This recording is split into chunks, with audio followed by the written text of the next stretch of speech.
नमस्कार, मैं रोहित। आप देख रहे हैं बिहारी कलम। सीट शेयरिंग को लेकर महागठबंधन में अभी भी पेंच फंसा हुआ है और संशय के बादल मंडरा रहे हैं। बिना किसी फॉर्मूले के तय हुए लालू प्रसाद अपने प्रत्याशियों को सिंबल बांट रहे हैं, जिसे कांग्रेस के लिए आहत बताया जा रहा है।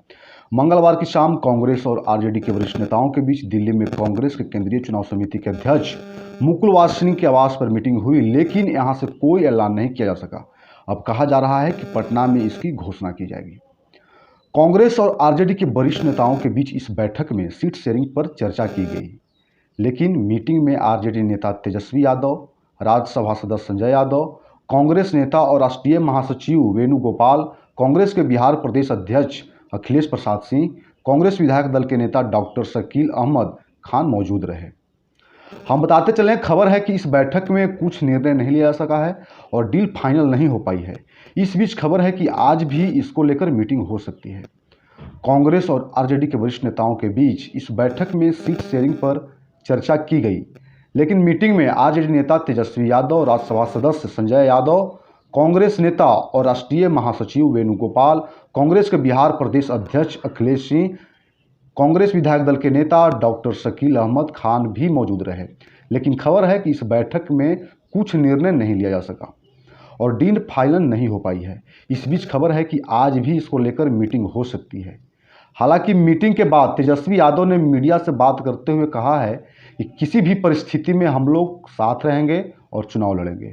उन्होंने यह भी कहा कि महागठबंधन में कोई दरार नहीं है और सबका कॉमन और मुख्य लक्ष्य बीजेपी को रोकना है, यानी बीजेपी को हराना है।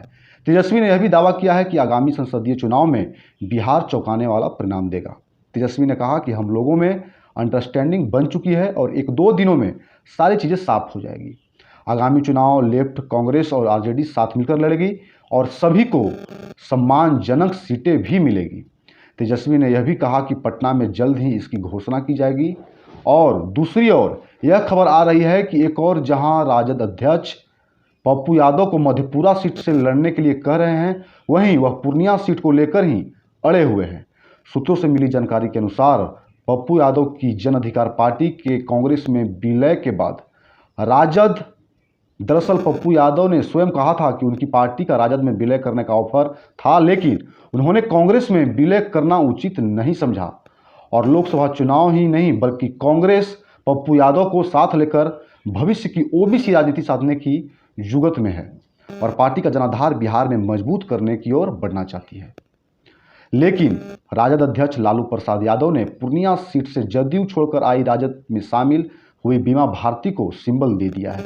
लालू यादव अपनी तरह से सोशल इंजीनियरिंग करने की कवायद में लगे हुए हैं।